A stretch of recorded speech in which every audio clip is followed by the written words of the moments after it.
दैनिक राष्ट्र सह्याद्री माध्यम समूहाच्या राष्ट्र सह्याद्री न्यूज या वृत्तवाहिनीसाठी आम्हाला महाराष्ट्रात सर्वत्र जिल्हा व तालुका प्रतिनिधी नेमणे आहेत।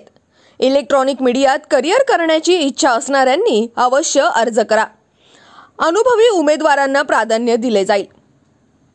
संपर्क रवी पाटील, मोबाईल क्रमांक 84 83 99 56 87। तसेच समीर नवले, मोबाईल क्रमांक 95 61 19 19 66। आमचा ईमेल आयडी rashtrasahyadri@gmail.com। शेतकरी आक्रोश मोर्चाला जुन्नरपासून सुरुवात झाली। संसदरत्न डॉक्टर अमोल कोल्हे यांच्यासह महाविकास आघाडीचे कार्यकर्ते एकत्रित येऊन गावागावातून शेतकऱ्यांच्या हितासाठी शेतकरी आक्रोश मोर्चाचे आयोजन केले आहे। प्रत्येक गावात जाऊन शेतकऱ्यांच्या भल्यासाठी केंद्र सरकार काम करत नसून शेतकऱ्यांची भल्याची भावना नसल्याचे खासदार डॉक्टर अमोल कोल्हे यांनी सांगितले। जगाचा पोशिंदा जर सुखी नसेल तर जनताही दुःखी असणार। शेतकरी जगाचा अन्नदाता आहे आणि शेतकरी सुखी पाहिजे असे मत मांडण्यात आले। या प्रसंगी कळंब सरपंच, ग्रामपंचायत सदस्य देवदत्त निकम, सुरेश भोर, कळंब ग्रामस्थ मोठ्या संख्येने उपस्थित होते।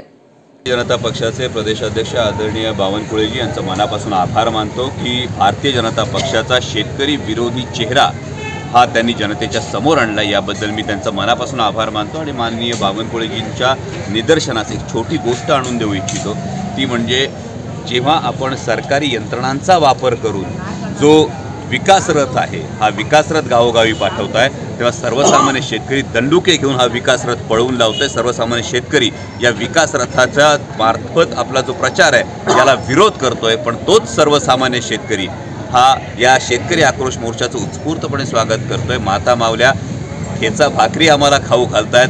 शेतकरी आवर्जून तुमच्या गळ्यात घालण्यासाठी कांद्याच्या माळा देत आहेत, कारण जेव्हा कांद्याला भाव मिळत होते तेव्हा आपण केंद्रीय माजी कृषी मंत्री शरद पवारजी साहेब यांच्याकडे आपले नेते संसदेत कांद्याच्या माळा घालून जात होते आणि सांगत होते निर्यात बंदी करा, निर्यात बंदी करा। पण तेव्हा पवार साहेबांनी ठामपणे सांगितलं, माझ्या शेतकऱ्यांना 4 पैसे मिळत असतील तर मी निर्यात बंदी करणार नाही। मात्र आता शेतकऱ्यांना 4 पैसे मिळण्याची संधी निर्माण झालेली असताना आपल्या केंद्रातल्या भाजप सरकारनं निर्यात बंदी लावून शेतकऱ्यांच्या ताटात माती कालवण्याचं पाप केलं आणि त्यानंतर आपल्याला काहीच वाटत नाही।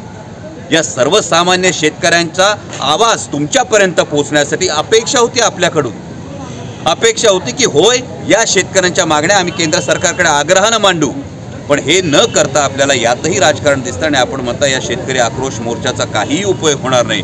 मी मनापासून आपले आभार मानतो की भारतीय जनता पक्षाचा हा शेतकरी विरोधी चेहरा आपण समोर आणतो। राष्ट्र सह्याद्री न्यूज साठी प्रतिनिधी दत्ता नेटके, कळंब।